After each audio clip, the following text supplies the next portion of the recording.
Hello everyone. प्रतिशतता जो कि हर परीक्षा में पूछे जाते हैं उनके प्रश्नों को हम लोग करने वाले हैं। एक प्रश्न आपसे पूछा जाता है कि आप ये बताइए कि एक आदमी जो है वो अपने वेतन का 65% खर्च कर देता है। अब वो अपने वेतन का यदि 65% खर्च कर देता है, उसके बाद भी वो हर महीने 525 रुपए की बचत करता है, तो बताइए कि उसकी मासिक आय फिर क्या होगा। अब वो 65% खर्च करे या वो 80% खर्च करे, लेकिन वो अपने आप पे कितना होता है, वो 100% होता है। तो आप कितने में से निकालेंगे, आप उसको 100% में निकालेंगे। आप इसको ऐसे भी सॉल्व कर सकते हैं, इसको पेन कॉपी और मुझे नहीं लगता पेपर की इस क्वेश्चन के लिए जरूरत पड़ेगी आपको। आप क्या करेंगे, 65% वो क्या करता है, खर्च कर देता है, लेकिन वो अपने आप में 100% होता है, तो आप 100% में सॉल्व करेंगे। 100 में से अगर 65 गया, यानी अगर उसने 65% खर्च कर दिया, उसके पास कितना प्रतिशत बचा, 35% बचा। और जब 35% उसके पास बचता है, यानी कि वो 35% में 525 रुपए की बचत करता है, तो 35% बराबर आपका कितना हो जाएगा, 525 रुपए हो जाएगा।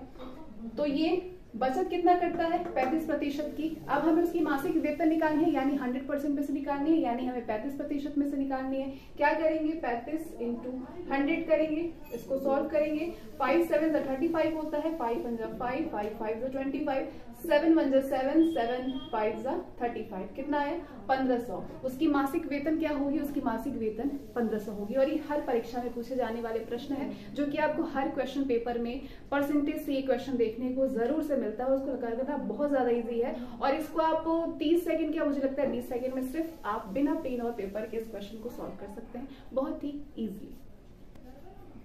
एक परीक्षा में कुछ छात्र बैठे हुए थे। कितने छात्र बैठे होते हैं वो आपको नहीं मालूम है, वो आपको बतानी है, लेकिन उसमें से कितने पास हुए हैं, कितने फेल हुए हैं वो आपको पता है, लेकिन आप कितने टोटल बच्चे हैं वो आपको निकालने हैं। कैसे निकालेंगे, एक परीक्षा में 35% छात्र क्या हो गए थे, पास हो गए थे। यदि 35% पास हो गए, आप कितने भी निकाले, चाहे 35 में, चाहे आपके 100 200 300 जितने भी निकाले, लेकिन वो अपने आप में 100% ही होता है। जब आप सॉल्व करेंगे तो उसको 100% से ही सॉल्व करेंगे, ठीक है। ये परसेंटेज का मूल मंत्र है, कितना भी पूछा जाए परसेंटेज यानी 100, और वो हमेशा 100 से ही सॉल्व होता है, ठीक है। तो यदि 35% छात्र पास हो गए हैं, इसका मतलब कि 65% छात्र कक्षा में फेल हो गए हैं। लेकिन यहाँ पे आपको मेंशन किया गया है कि कितने बच्चे पास हुए हैं वो नहीं बताएगा, लेकिन कितने बच्चे फेल हुए हैं उसको आपका संख्या दी गई है। कितनी दी गई है, 455 दी गई हो आपको, और कहा जा रहा है कि उसमें से 35% क्या हो गए हैं, पास हो गए हैं।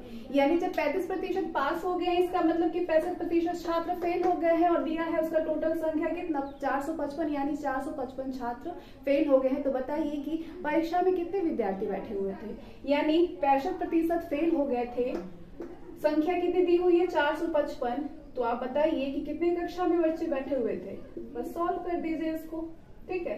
5 1 5 5 3 15, 5 9 45, 13 7 91, 700।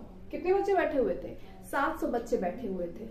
35% पास थे और 455 फेल थे, यानी 65% बच्चे क्या हुए होंगे, फेल हुए होंगे। तो जितनी संख्या दी गई उसमें से आप प्रतिशत निकाल दीजिए, तो कक्षा में बैठे हुए कुल विद्यार्थियों की संख्या आपको मालूम चल जाएगी, कितनी है, 700। बहुत ही इजी क्वेश्चन होता है। परसेंटेज को बस 100% सॉल्व करना होता है, बहुत आसान होता है। और ये जो 2 क्वेश्चन मैंने बताया हुआ है ना, ये आपको हर परीक्षा में देखने को जरूर से मिलता है, और इस समय तो ट्रेंड में है, ये क्वेश्चन आपको जरूर से देखने को मिलता है।